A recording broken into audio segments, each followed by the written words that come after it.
Hello and welcome to Decoder. I'm Nilay Patel, editor-in-chief of The Verge, and Decoder is my show about big ideas and other problems. I'm back from parental leave, and I'm really excited to jump back into Decoder. Today's episode is a special one. I'm talking to Zocdoc CEO Oliver Kharraz, and we chatted live on stage at the TechFutures conference here in New York City. Now, you're almost certainly familiar with Zocdoc. It's a platform that helps people find and book appointments with doctors. It's also a classic of the early app economy, right alongside Uber, Airbnb, DoorDash, and others. The big difference is that Zocdoc is a part of the United States healthcare market, which is a huge mess. And that means Zocdoc has a pretty enormous moat. It's hard to make a database of all the doctors and all the insurances they take and understand healthcare privacy law and get a bunch of verified reviews from patients that comply with those laws and on and on and on. There's a lot in this conversation, and Oliver is very direct. I really enjoyed it. Just one quick note before we start. The TechFutures stage was on a beautiful rooftop in downtown Manhattan. You might pick up on a little wind noise and even the occasional helicopter. After all, it's a live production. Okay, Zocdoc CEO Oliver Kharraz. Here we go. Oliver Kharraz, you are the co-founder and CEO of Zocdoc. Welcome to Decoder. Good to be here. Thanks. I'm very excited to talk to you. There's a lot going on in how apps are built, how people experience services on devices in healthcare in America. AI is tied up in a lot of that. I think there's a lot of that to unpack with you that I'm excited to get into. But let's start at the beginning. I think people understand one version of what Zocdoc is. If you need a doctor, you open this app, maybe you'll find one. But it's a lot more than that now. Explain what you think Zocdoc is. So Zocdoc is really a platform that connects patients and doctors wherever they are. Obviously, as you point out, the marketplace, the app is really well known, where people can just do that self-directed. But we are making sure that wherever you are as a patient, you can get access to care. We have a partnership with some health insurance companies, Blue Shield of California, for example. When you go to their website, you can get access to care. We help veterans get into care. We have other surfaces that are very annoying, right? Like the phone, which seems weird for us to do, given that we started out to eliminate the phone from the healthcare process. But we've recently released a product that allows you to call into your doctor and schedule an appointment, with an AI agent, completely autonomously. So our current trajectory is really, how do we make getting access to care easy for any patient anywhere? So Zocdoc was founded, I would say, in the era of smartphone apps. We're going to move everything into a screen on a phone, and we're going to have marketplaces, right? Especially these two-sided marketplaces, Uber for doctors, right? Like there's a way of talking about apps and services at that time, which I think was very powerful, led to a lot of investment, led to a lot of great companies. That's changing now. Do you still think of yourself in that model, or do you think Zocdoc is going to have to be something else in the future? So I think we're definitely an app model, and we have figured out how to do access to care better than anyone else in the US, right? When you pick up the phone and you start dialing for doctors, it takes you on average 30 days till you can actually see one. On Zocdoc, the plurality of all appointments happen within 24 hours. Nearly all of them happen within 72 hours. So that's an experience that's an order of magnitude better than what you get through the phone and sort of the old modalities. But we're not trying to take sort of the platform captive. We are opening it up for others as well. Some of the health insurance players that I mentioned before, but we are generally thinking of ourselves as something that can be useful in meeting patients where they are and allowing them to see their doctor. So that expansion into telehealth, right? It's not, I'm just going to book a doctor appointment and go to an office. So I'm going to book a doctor appointment. The doctor will show up here. There's a lot of competition in that space. Zoom just sort of accidentally started a telehealth business in the pandemic because they existed. Other providers, insurance companies want to be in that business. Is that a future growth area for you, or is that just a continuation of the services you have now? So we offer telehealth, but if you're totally honest, and this was visible, early on, patients just don't really want it. Right? Yeah. So we offer telehealth options, we offer in-person options. In everything but mental health, 95% of all appointments are in person. And here's the interesting thing. Even doctors that offer both telehealth and in-person visits, they get more bookings than doctors that only offer one or the other.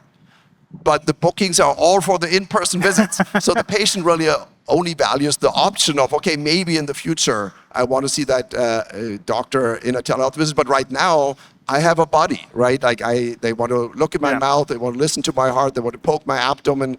And one of the things about somatic medicine is that, telehealth is a little bit like telepizza. It's great, except you can only eat the pizza when you're in the same room with it, right? Now, mental health is very different.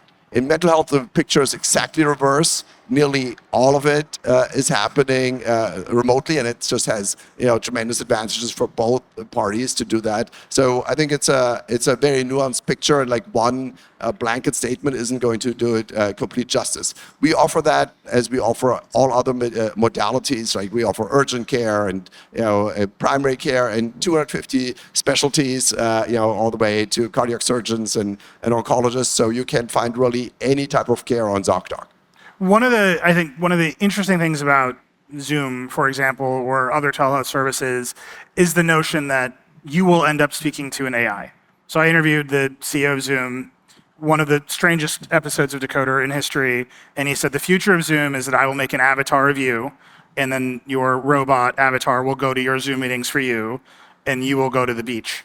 And I said to him, at the end of this, all the avatars will be having meetings, and I don't know what we'll be doing. And he said, that's interesting. That might be fine for a number of corporations. That's very different for a doctor or a healthcare organization, right? Where you've outsourced the decision-making process or the patient relationship to an AI or an agent or an avatar. It feels dicey. It also feels like something consumers will increasingly demand. How do you think about that in your platform? Yeah, so I have some skepticism about that future, mostly because I do think there will be more self-medication, right? Dr. Google is going to be replaced by Dr. AI, and the patient will develop their own judgment where they think that an AI is good enough to give them guidance and where they actually want human judgment. And I think it would be maybe misleading to blur the line and say, oh, you're talking to an AI, but I make it look like you're speaking to a human, because the patient self-selected into I want humans' eyes on that, because I think the potential for an error is too great, and the change in outcome is too significant, right? So this is where I think we just need to be honest to ourselves. Not everything that is possible is actually useful. So you have an AI part of the platform now called Zoe. It's an assistant, as you said. It helps with scheduling. It helps with, I think, customer service. That's expressed, you described it as on the phone. You can call and talk to a voice that will talk back to you. Do you feel the same tensions there that people have self-selected into an AI, or are they just calling the phone and getting it? So obviously they know it's an AI and they can opt out of that experience. Frequently, playing scheduling Tetris on the phone with another human isn't actually that fun, particularly when you have to wait 20 minutes to actually talk to that person, and people are okay with that. But one of the big misunderstandings on how AI solutions work is that, we're just automating the work of the receptionist or the call center agent. I think if you aim for that, you're aiming too short as an AI enablement company, right? Because what you need to think about is, hey, now that I have this AI and I have essentially unlimited bandwidth, how would I design this job from scratch, right? And so, for example, for us, it's not, okay, how does our AI compare to human agents? But it's actually measuring the effectiveness of all the human agents, knowing the effectiveness of the AI for every type of patients, and then connecting the patient to the right resource. So if you call in for a routine thing, you just want to confirm the office location, or you want to reschedule an appointment you've already made. Well, do that with an AI, because it's so straightforward. You'll get faster service. It will be super friendly. But if you have a complex question, well, let's connect you to the human that is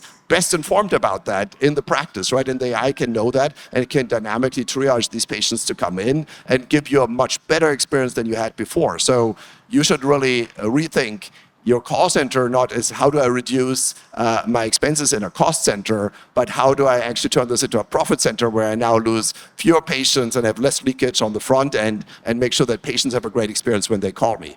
So let me push you on this a little bit. So the idea that I need to reschedule an appointment, I feel like that has been conclusively solved by smartphones, right? Like I don't necessarily need to talk to a robot. I actually want to use the visual interface of my smartphone and hit the button.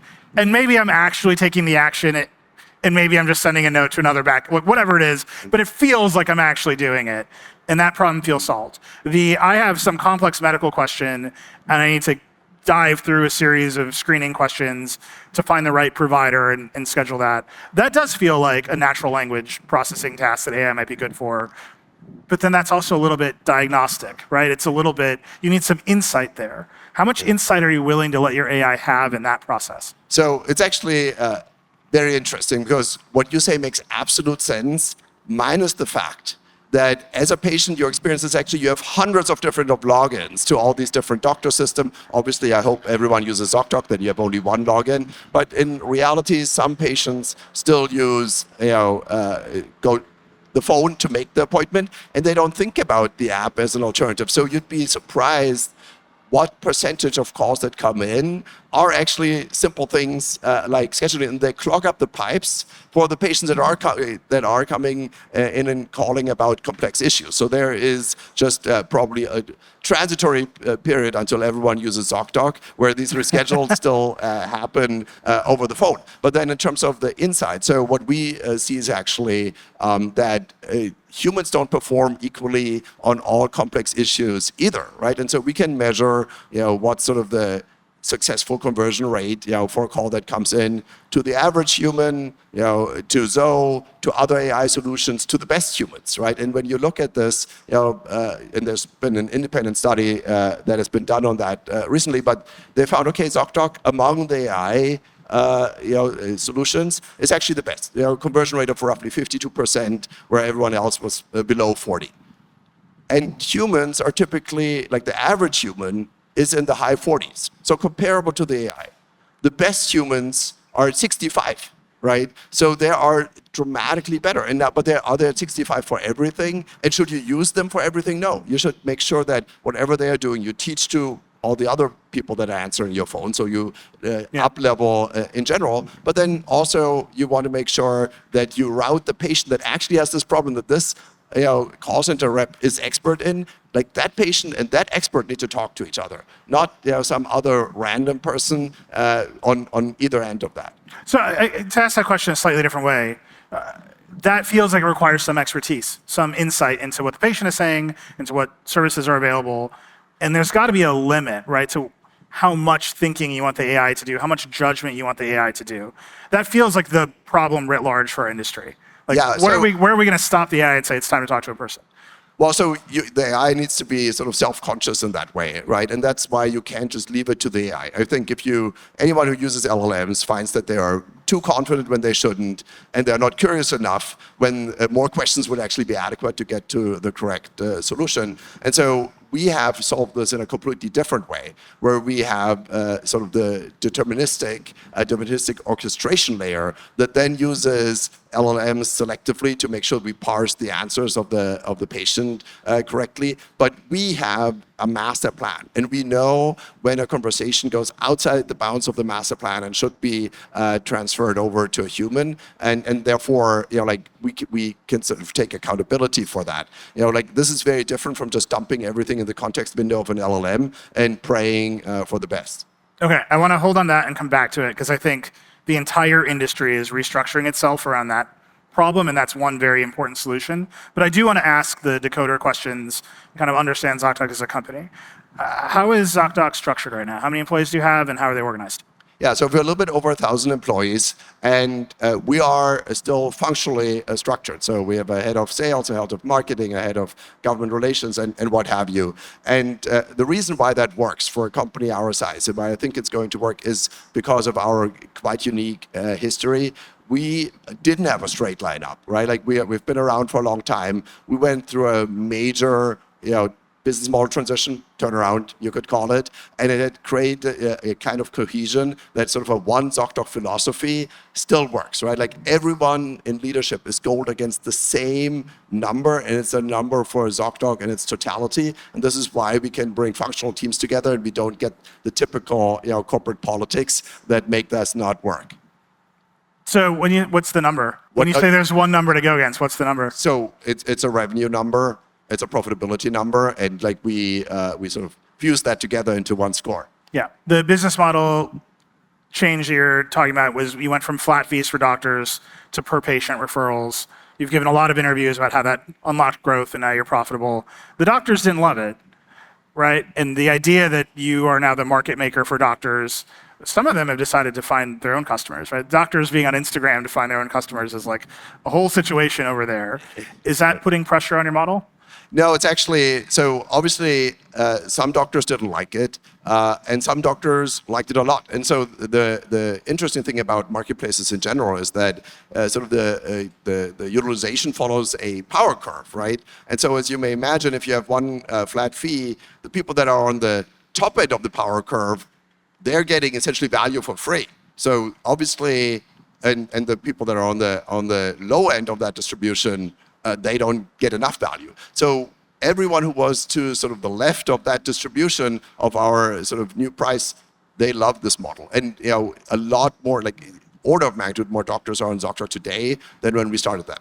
Obviously, some doctors had to pay more, right? If you were getting 10,000 patients from us a year, and we had a $3,000 fee, that's cents per patient. Like, there's no way you're getting that anywhere, including Instagram. But also, obviously, it's now that we ask you to pay a fee per patient, it's going to be a lot more. So clearly, there was some adjustment. What is super interesting is that despite sort of the fact that we had to have conversations, oh, your price is going up 100x, which if you ever had that conversation like that, it's not fun. But all of these doctors, all the big spenders, actually came back to Zocdoc except for one. And they came back because they said, the quality of the patients I'm getting, the volume I'm getting, the predictability of for my business is such that there is just no alternative. So when you think about that kind of like patient matching, again, I look broadly at the industry and I think, okay, well, Meta's thesis is that AI will help us target ads better, right? Google's thesis, they're less loud about it, but their thesis is that the AI will help them target ads better. That's fundamentally what you're doing, right? You're matching customers and providers in a real way. Are you employing AI there as well? Yes, for the matching process, absolutely. Yes, we do that. What are the parameters there?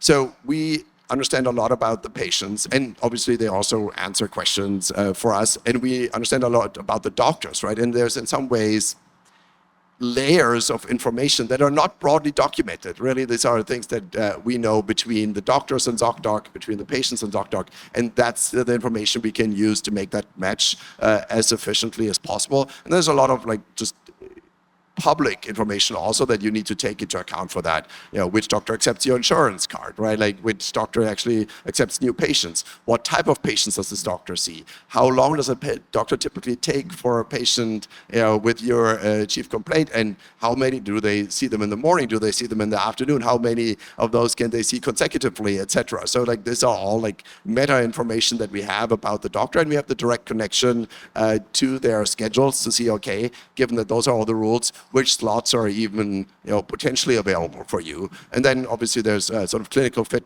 questions, which we tackle, and actually is I think a very, very interesting area of growth for us. So the reason I ask these questions this way is that's the heart of Zocdoc, right? Every one of these referrals now, because you've made the business model change, is revenue for you. And especially if the patient shows up, everyone's very happy. You have to make an investment into making that matching process better. And the investment here is an investment into AI, which is in its early stages, right? We were talking before, the return on these investments is somewhat unknown. How did you decide, okay, I'm going to make the forward investment to put AI into our functional teams on the thesis that the matches will become more correct, that the doctors will be happier and the patients will be happier? Yeah, so first of all, we're not making referrals. The patients are using us to book with their doctors. But within the scope of that, from day one, the challenge was, how do we make this match better, right? And for anyone who is doing a business in the actual physical world, understanding all the outliers and all the ways in which this can be off is a critical piece. Because if you apply the 80-20 rule, you're going to piss off 20% of your customers, and you cannot do that very often. So you constantly need to sort of zoom in and say, okay, great, like what are the remaining edge cases where this doesn't truly work? And this is a problem that's a little bit like the coastline of England, right? Like if you look at it from a map, it seems like, oh, I can just trace this and I can measure that. But as you zoom in and you say, oh, but here's like a little bay, so I really, like it's really going in there, and in the bay is a rock, and so there's like another surface, and in the rock there's a crack, and then I go into the crack and there are micro cracks, and like the smaller you go in and measure, the more you realize, oh God, I will never be done with that. Like this, there's just too much to do. Now, AI is great because it can accelerate like the kinds of problems that we can solve to make this an ever more seamless experience for the patient and for the doctor. But you had to make an investment, right? You have a functional team. You're building one product together against one number. Right. To say, okay, we're going to make this investment into AI. You presumably had some goals here, and the goal was, I know you're not calling them referrals, but the goal was for more patients to book with more doctors. How did you decide that it was worth it? So we had a team on that since day one. Yeah. Except that obviously back in 2007, they were not using AI, but we were using machine learning and other techniques to improve the quality of the match. So we have a belief actually that the quality of the match is a huge determinant. Like we're not trying to optimize the number of bookings in any given moment. We're trying to optimize the experience that the user has, because we believe that's a determinant of, do they come back and use us again? Do they have a preference for Zocdoc? Because that's the tool that just works. So have you seen it pay off? Have you seen the return on the investment? 18 years later, we're still here. Well, no, on AI specifically. On Zocdoc, yes, but on AI specifically. So yes, absolutely. So I think there too, we're thinking about ways how to use AI to not just make what we have already been doing or what has already been done more efficient, but what new things are now possible that AI exists that were just not possible before. And so there's interesting things coming out in the future, and I'm happy to chat when we're ready to announce them. Yeah. Let me ask you the other Decoder question, and I want to ask you about some of these interesting things. How do you make decisions? What's your framework? So I am not in founder mode, if that's the question. I actually think I only make like 3 types of decisions. The first one is, who are the people that I trust and I bring on the bus, right? So what's the senior leadership team, and like who do I think can actually help us get us to that next milestone? And once I have these people in place, if I chose well, they should know their area better than I ever could, right? If I hire enterprise sales executive, if I have to teach them how to do their job, I mishired, right? So this needs to be on autopilot, and the only way that can happen is if I don't get into their hair. The second type of decision is where risk is involved. I think organizations, they tend to drive people to take not enough risk. And that is something that as a founder, you're uniquely positioned to say, you know what, I'm going to absorb all the blame if this doesn't go right. You could say, I instructed you to do that. And if it does go right, it's all yours. Right? You came up with it, go forward. Right? And so this is when I see that there are areas where we should be taking risk, I get involved and I make sure that everyone knows that there is absolute license to take the risk if it's a smart one. We're not trying to jump off buildings, but there's a lot of opportunity there. And the third type of decision is really when it comes to where's the puck going, right? Like we talked a little bit before the show. I think this is a thing where you need to integrate a lot of different inputs, right? That there's obviously what's technically feasible. Then also, like I talk a lot to our customers. I understand how they are thinking about the world, where they sort of have pebbles in their shoe. And then I spend a lot of time in DC, and I understand, okay, what does the regulator want, right? And then you need to triangulate all these things and say, okay, great. Given that, like, what do we need to do? What new capabilities do we need to bring in-house to be able to manage that next challenge? And I'm a believer that companies can evolve and develop new capabilities. I don't think core capabilities are boxing you in any way, but you need to know what you want and what you need. Otherwise, you can't build it with confidence. Yeah. Let me put some stress on where the puck is going. So Zocdoc is a service provider, again, of a generation of apps where consumers open the phone, they took some control of what you might think of as back office functions, right? I'm going to book a car, I'm going to find a doctor. Those service providers all expanded in different ways, vertically, horizontally. You have businesses. Yesterday, OpenAI had Dev Day. Anthropic was just on stage. They introduced MCP. The idea that the AIs are going to disintermediate service providers feels very real. I call this the DoorDash problem, right? If I say, Alexa, order me a sandwich, and it goes and clicks around on the DoorDash website and the sandwich shows up, DoorDash might be out of business, right? Because all of the revenue that's associated with me actually using DoorDash will go away, and they will become a commodity provider of sandwiches, which is not a great business to be in. That might happen to you, right? I might say, Alexa, find me a doctor. And it might go traverse the Zocdoc backend and take you out of it, right? And all these new capabilities you want to build might be disintermediated. Are you thinking about that? Are you thinking that you want to integrate with these new kinds of agents? Or are you going to try to build them yourself? So we'll integrate with these agents. And the reason is that I think that fear, the DoorDash fear, might be slightly flawed thinking. And here's why I think that. Here's the questions you should ask yourself. Question number one, are these agents simply going to completely displace yourself, right?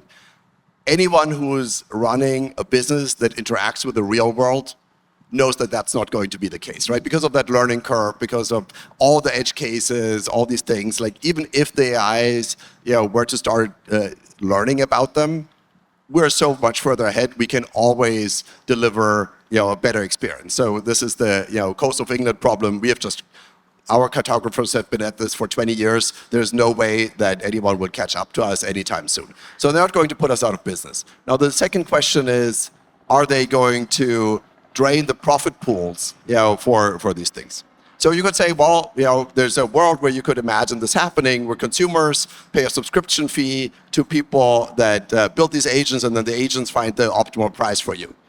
That flies in the face of the entire monetization model of the internet. If you look at it, like everything has been monetized through advertising, and so you'd have to believe that there's going to be an anthropological change where people suddenly say, yeah, I'm actually happy to pay up front and then maybe like collect rewards over time where this is potentially giving me better deals. But if that were true, like everyone would be eating healthy, working out, taking all preventative tests, etc. So I just think that is not how humans actually work. And so then the third thing is, okay, fine, the profit pools will not be completely drained, but are they going to take most of my profits away, right?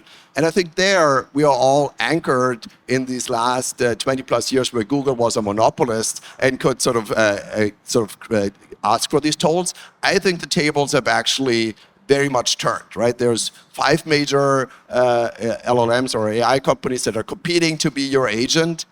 Imagine you had the one that doesn't let you order a sandwich, that doesn't let you book an Airbnb, that doesn't let you call an Uber, that doesn't let you book a doctor. Would you use that one? No. And so the providers of these services actually have a lot of leverage right now to sort of negotiate the kinds of relationship with these AI agents that they never had with Google, because Google was already the monopolist when they came up. Well, okay, there's a lot in that answer, but I actually want to focus on that last piece for 1 second, where the leverage comes from.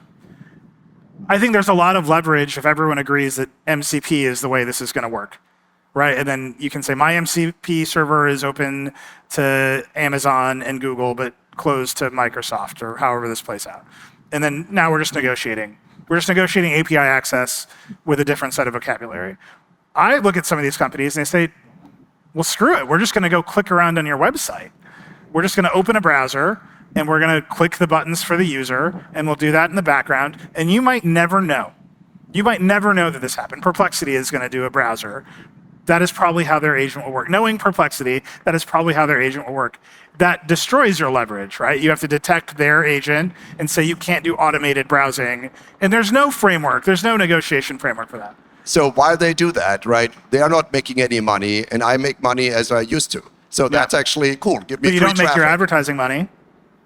Well, how do you know? Right? Because I might know which agent I is coming agree to that my internet website, advertising right? is rife with automated fraud, but that's not the right answer. Let's look at Uber, right? Like Uber is making money from the driver. If that wasn't the model, right? Uber would be getting all that free traffic from Perplexity. I'm sure they love that, right? And I'm sure Airbnb, if you book through Perplexity and no money flows to Perplexity, I'm sure Airbnb will love that. Like DoorDash. Oh, you order through my DoorDash app and I don't have to pay you for traffic? great. Like, why wouldn't people want that? But so this is the other outcome, right? There's the let's negotiate MCP access on the front end and have revenue share. And then there's the bet that automated browsing will bring so much traffic or money and there won't be negotiations, but it'll all work out. And that's the split I see right now, right? There's more heat in browser coverage as a tech journalist than there's been in over a decade because people want to build new kinds of browsers that take action for the user. And then there's a lot of heat on MCP. Yeah, but if you look at the companies that create the most value, right? They are not trying to do this through pure advertising, right? Like, obviously, advertising is a part of everyone's revenue, but they're taking transaction fees, right? Yeah. You order that sandwich, you pay a service fee, to DoorDash, right?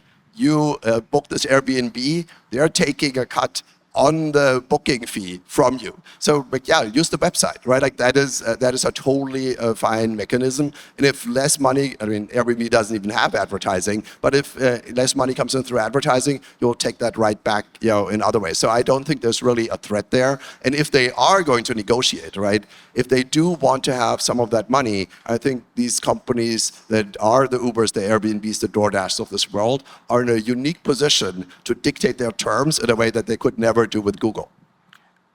Well, Google's a really interesting case, right? And Google also owns a browser. It seems like Chrome is going to be automated in a lot of ways. Google also is the search engine of record. Do you feel yourself in a position to negotiate with Google differently than every other kind of vertical search engine has in the past right now? Look, I think we are always looking to help patients wherever they are in whatever way they want to interact with us. Like we even work with, health insurance companies where Zocdoc is completely hidden. You log in with your health insurance company login. You see the doctors that are in network with your health insurance. You book one. You use the Zocdoc pipes, but as sort of the patient, as the member of that insurance company, you don't need to bother. Let me ask this slightly different. If you went to Google today, right, and said, "Look, people are going to talk to Gemini instead of the Google search box. When they look for a doctor, just have Gemini use our pipes and pay us for it." Is that a year ago, 2 years ago, the door wouldn't have even been open. You would have just been at the door of Mountain View saying, use our pipes, pay us money, and they would have not paid any attention to you. Do you have the leverage to open that door today? I think these doors are more open than ever. That's exactly right. And I think as Gemini is trying to be your AI agent, and ChatGPT and Grok and Perplexity and Claude to some degree, right? Well, do you want to be the chat agent that uniquely doesn't have the capability to use Uber's pipes, DoorDash's pipes, Zocdoc's pipes? Like that would put you at a competitive disadvantage. And I think that is sort of a reality that all these companies have to grapple with. No one more than Google, who has historically enjoyed this monopoly. Who is Zocdoc's biggest competitor? So there's obviously still a lot of inertia. No, but like head up, like when you're like, we gotta beat those guys. Who is it? So in terms of our core marketplace, it is such a difficult business that competitive waves have come and gone. Right now, there aren't necessarily. But this is why you're special, right? I mean, I asked that for a reason. If Google or ChatGPT or Perplexity wants to get a doctor for you, they have to come talk to you, right? In a very direct way, like you are the database of record for that thing. If you're DoorDash, well, Uber Eats exists, right? Like there are many other ways to do this. And I'm kind of wondering if you see the opportunity for one of your tangential or orthogonal competitors to say, actually, we have a database of doctors too. We just never built the front end to let patients book directly, but your agent can come use our database and do it for them. And now this is a new kind of threat for you. So I think, again, the cartography problem, right? Yeah. The coast of England problem is, I think, the reason why there are no other ships sailing in our direction, right? Because you need to be very patient. And we did not leave New York for 4 years just to make sure that we get even to a base level of this functioning, because there is the technology problem of integrating with all these EHRs, but then there's an anthropology problem on top of this. How do these practice managers and front office folks, how do they actually use these EHRs, right? And what's the hidden information that you cannot extract from electronic systems? And we've gone through all of that, and we have learned it the hard way over many years, and we've continued to learn it for 2 decades. So could you start a Zocdoc competitor today? Of course you could, right? Would it be a dramatically worse experience than using Zocdoc? Yeah, it would be, right? And so this is why I think that these AI agents will want to work with someone like us who can deliver a great experience for their users. I would say, at least in the case of OpenAI, what ChatGPT has proven is like, oh, we'll take anything. Like, this robot will tell me I'm in love with it, and that's better. That might be better than a real relationship. And that kind of disruption is real here, right? It will do the job slightly worse, but it's doing the job in this interface. Is the kind of disruption I think not just Zocdoc, but the whole industry is facing. I'm just not sure. I think that is going to be great until you're trying to catch your flight and the Uber didn't show up that you got to ChatGPT, right? Or you're hungry, all the restaurants are now closed. It turns out your DoorDash order didn't go through. You're arriving in Miami and your Airbnb is occupied by someone else. How often can you do that? It's very different from telling you, "Oh, I love you." I mean, like that works. And it's probably true, but even if it wasn't true, like we have pure expectations about how these communication challenges resolve versus things that happen in the real world, right? And this is where I think the experience head start that all these operators in the real world have compared to a ChatGPT is going to be a sustainable advantage. I do feel like we should spend the last 20 minutes here talking about the stakes of saying I love you versus the stakes of booking a flight. I love that. Why not? Because the fact that you're like, the stakes of saying I love you are much lower. All right, that's a sign. I don't know if you heard that. It's very windy here for the audience that's listening at home. But the idea that the stakes of saying I love you are lower than missing a flight, I do feel like we need more than 20 minutes for that. There's a lot to say about the AI conversation right in that idea. There's one more platform I want to talk about, and then I want to talk to some other things, specifically about healthcare. Apple. Apple announced Siri with App Intense. It was going to be this high-powered assistant. I think a lot of people assumed that they would have a huge head start because all the apps are already on the phone. There's already some hooks into automating apps on the phone in various ways. That seemed like a bit of a false start. They recently made some noises about MCP, which is kind of wild, right? For Apple as the owner of iOS to say MCP might be the way they go. Would you allow Siri on the phone to use your app in an automated way? Because that also seems like a disintermediation. For the same reason that I allow agents at the Veterans Administration or care coordinators at Blue Shield of California to use the app in an unbranded way, I would absolutely allow Siri to do that. Would you expect it to actually open your app and click around, or would you just expose the database and the service of your app to Siri? We'd obviously have to explore what consumers really want, but I'm very open to finding a path that is optimal for the patient, right? That's why we ultimately exist. And that's a completely orthogonal topic to what's the relationship between Siri and Zocdoc going to be, right? App developers have had I would say, bumpy relationship with Apple over the past few years. In the same way you're describing the doors are open at Google, do you feel like the doors are open to have different kinds of relationship with Apple now? I mean, we are really into win-wins, and that's why we've always had great relationships with everyone. I can't remember being at war, with any of those guys, and we were very focused on the things that we really want to do and want to do really, really well. And sometimes that overlaps with what someone else wants, and then you can say I love you, and sometimes it doesn't, and then we both stay friends and go our own ways. And I think that those conversations will be ongoing, and I think it's a very quickly evolving space where even folks like Apple will have to rethink how they are approaching the optimal solution for their users.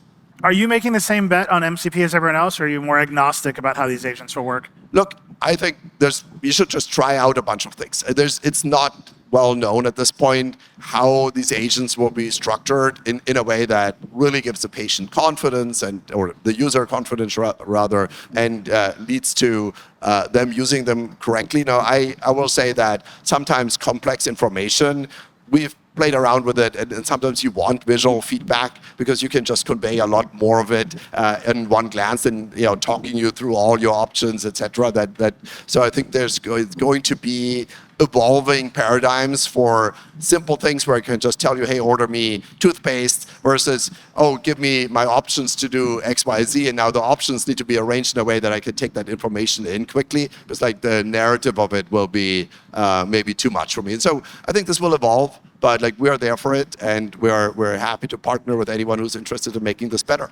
One of the reasons I wanted to ask you that specifically is, the criticism of MCP is that it has an enormous number of security issues with it, right? It's going to expose a lot of data. You have just API access to database in non-deterministic ways.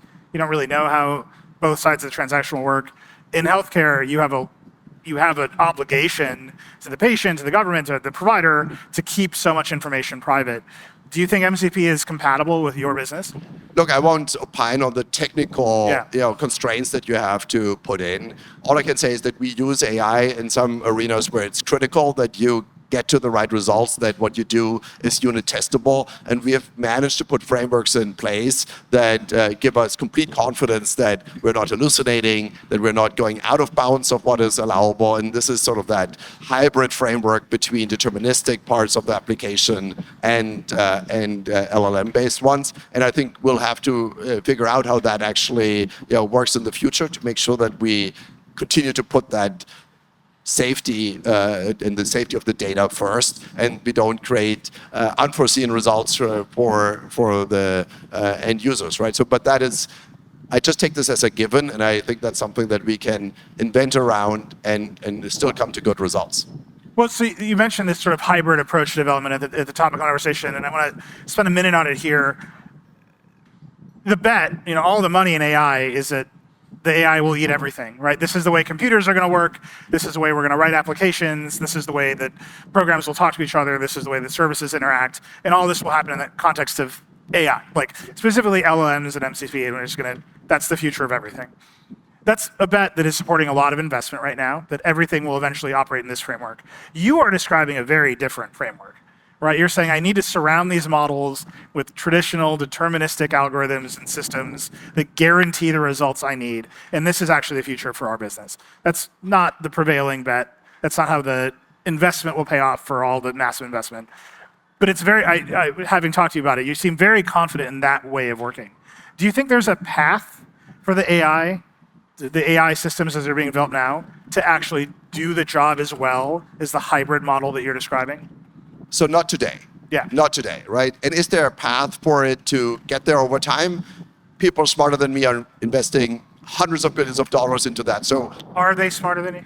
For sure. Like that is like the one sure thing to say. But they're investing a lot of money in that. And I think there is probably a belief that would justify that money that we can get to AGI, and maybe that will happen tomorrow. I think as an observer of the scene, I would say that's probably less likely, right? Like we just had the release of Sora. Like if you were, expecting AGI in the near term, would you really invest in a video editing tool? No, you'd be working towards AGI. So I think we're probably many, many years away from reaching this point in actuality, which gives us enough time to learn which elements of that are useful in which situation. And in life, the answer is nearly always it depends, right? And like for some tasks, obviously the LLMs as they come out of the box today are just wonderful. For some tasks, you can trust them enough, and you need to put them into an orchestration layer. And I think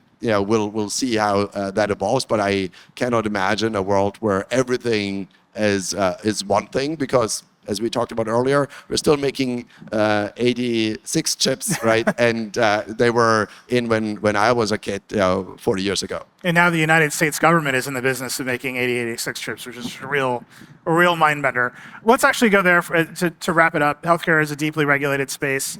Healthcare in America is under threat. We're talking in the middle of a government shutdown. That shutdown hinges on the future of the ACA, for example, and how those payments might work. Zocdoc exists because people have to go to the doctor, in many cases because they have an insurance provider, and that first filter is just finding a doctor who will take my insurance. Obviously, the market is under an enormous amount of pressure and stress right now. What are you seeing as the maker of the market in response to that? Yeah, so look, what is sort of the secret behind Zocdoc and the contrarian insight is actually that doctors are not as busy as it seems, right? Doctors have roughly 30% spare capacity that comes from last-minute cancellations, no-shows, reschedules. And as doctors are put under pressure because of the current budget disputes and sort of reallocations of funds, it becomes more and more pressing for them to actually utilize these last 30%. And so they can tend to use Zocdoc more than they maybe did before. And obviously, we're in the business of helping patients and doctors connected. So we're happy to sort of fill in the breach here for the doctors and make sure that they stay viable businesses. Broadly, right? Like our ambition is to realize the full potential of a marketplace, which means you can improve access, quality, and cost, right? We started with the access because it was the most broken thing, and it was also our way to sort of get to enough scale to focus on these other problems in the future. But these are very much near and dear to our heart, and we want to be a true market maker that helps patients find cost-efficient care of high quality that they can actually use. So cost efficient, right? That's the thing that's under pressure right now. Will the ACA subsidies across the country survive in various ways? Obviously, that's like deeply political. But one potential outcome here is that those subsidies go away and costs skyrocket, and some providers have to go out of business. Is that something that you're prepared for? That customers are going to open Zocdoc and look for providers that aren't there, or you might have to find them cheaper providers? I don't think that is going to happen in that way. And simply look back into the times before the ACA was around, right? Yeah. There were more uninsured patients, and ultimately we still treated them. Right? We still treat them, but it was uncompensated care, and the doctors made up for that by charging the patients that had commercial insurance more money, right? And so as we sort of migrated uncompensated care into the ACA, the overall increase in rates maybe slowed down a little bit versus what it would have done. Hard to say because there's no counterfactual here, but that is one way to look at it. And so what we're not actually lowering the total expenditure of care, right? The only way how you could do that is by saying, no, not only are we locking people out of Medicaid or the ACA, we're also preventing them receiving treatment. And I haven't really heard anyone say that yet, because that has very dramatic implications on how we understand ourselves as a society that has solidarity with other citizens of this country that are not as fortunate as we are, either from a health perspective or from an affluence perspective. And so that's a completely separate political debate that hasn't even been had yet. I would say broadly a criticism of the entire healthcare system in America, ACA or not, is that it has become commercialized, right? It is more market-driven than idealistically driven, as you're describing. My whole family is doctors. They have a lot of thoughts about this. But the idea that there's not actually price transparency, right? In this very commercialized healthcare system, the prices are often locked away or pre-negotiated, and you get a lot of bills that don't make any sense. So, that's very true for people. It's very frustrating. As the market maker, if the system becomes even more commercialized, right? If we start to move these numbers around because the regulatory framework has changed, would you put price transparency into Zocdoc and say, this is how much these doctors cost? Yeah, so at the right time, the answer is yes. The way that we understand ourselves is actually, in some ways, is a union of all the patients that are using Zocdoc, and we're using their collective purchasing power to start affecting change in the system. And we've seen providers being quite responsive, right? We say, patients really would like to see you early in the morning or later in the evening, and they need insight into certain elements of what you're doing and what you might be charging. So this is where the existence of Zocdoc as a marketplace that's bundling decisions of millions and millions and millions of patients is actually a catalyst to the type of change that we want to see. And I think it's very different from how the government is trying to affect this change, because we have regulation in place, right, that says that payers and hospitals need to publish their prices. But that regulation is punitive. If you don't, I'm going to fine you. And whenever you do that, you have all the smartest people in these organizations trying to figure out how to obey with the letter of the law, but circumvent the spirit, right? Whereas Zocdoc can actually reward you for the right behavior. Hey, if you do give the patient more information, well, maybe you're listed in a more prominent spot on the marketplace, and therefore now they have all the smartest people working on, well, how can we give Zocdoc the information they need to make this better for the patient? And so this is, I think, the eternal optimist in me thinking that, yes, we can build us a better system. It's not going to be instantaneous. It's unfortunately not a fiat by the government, but it is something that we can build from the bottom up. I like that you described it as a union of consumers. I mean, that is just another way of saying you have a lot of demand and you can apply it to the market in focused ways. That said, I would not say most healthcare consumers in America are thrilled. They don't seem all that happy. No one seems happy with the system as it's currently designed. When you think about the leverage Zocdoc has with the aggregate demand that you have on your platform, where are the most effective places for you to apply that pressure to make change such that people are actually happier? So we are already doing that today. Like we're working with the Veterans Administration. It used to be many, many weeks for a veteran to get access to a provider. We have cut that down to just a few days. Same is true with Blue Shield of California, where we have given people access much more quickly to more specific doctors that are better for their actual condition. So we are sort of starting to grind away at this. We are firm believers that you can come into healthcare and say, F the system, we're tearing it all down and we're building new. This is a multi-trillion-dollar deployed assets in healthcare, right? You have to improve it from the bottom up and work with the institutions that are really doing their best in many ways to try and help patients, but they just don't have the technology layer necessarily, and they can't overcome the collective action problem on their own, and they need a facilitator like Zocdoc to get there. Yeah. You're describing the Veterans Administration, you're describing the state of California. Those are large government entities, like some of the largest that exist. Is the government more responsive to tech solutions because of AI lately? I listened to this administration, and basically they're like, the AI will do it, right? Like the promise of Doge was like, the AI will do everything. I don't think that was true. I don't think that worked out. But there's a different attitude that I hear from so many people in tech about this administration, their willingness to adopt new tools, or at least their faith that the new tools can lower costs in some way. Has that borne out for you? So look, as an entrepreneur, I obviously love interacting with optimists, right? Yeah. So anyone who thinks that the world can change and can be better, I love dealing with. But as Zocdoc, we have worked with 5 administrations over the years. We have always had good bipartisan relationships, and we are really on the side of the patient more than anyone else. And we'll work with anyone who is trying to come up with better solutions for Americans. When you think about the biggest requests from that patient base that you have on the platform right now, what's the number one thing that they want that you can't quite give them yet? So we are still cartographing. So the reality is that healthcare is incredibly complex, will forever be busy to make just the simple thing that we do today even better, right? And make sure that we meet you with more doctors to choose from that are more specialized for what you do. But I think what the journey that we're on right now is to make sure that you don't have to come to Zocdoc to experience that, right? Like wherever you are, we will meet you there, and we'll start sort of making this better for you with the same convenience that you're experiencing on Zocdoc. And then to the extent that you have to take these steps that are offline, calling the doctor's office, right? We want to make that experience better for you as well. So we are really trying to be an all-around system for you as the patient that makes every interaction with the US healthcare system better for you, whether you know that Zocdoc inside or not. When you think about that overall experience, I think it's kind of where we started, and it's where I want to wrap up. The idea that you could expand into the actual provision of healthcare is kind of right in front of you.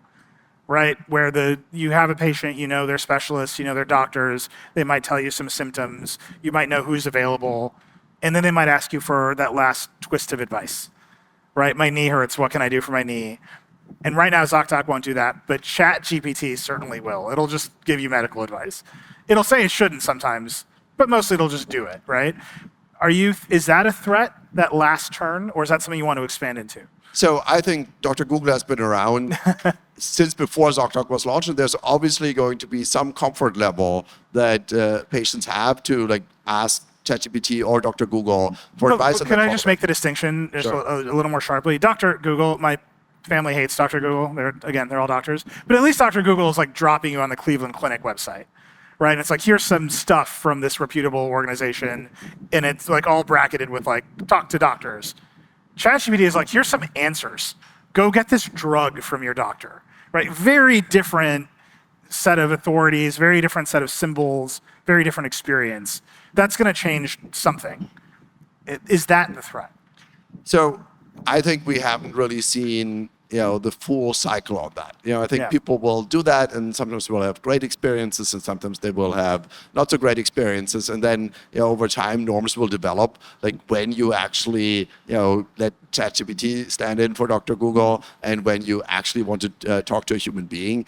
I don't know that we know the surface area right now. And obviously, look, ultimately, it's a free country. We're all adults. I have my own judgment where I would let LLMs inform me.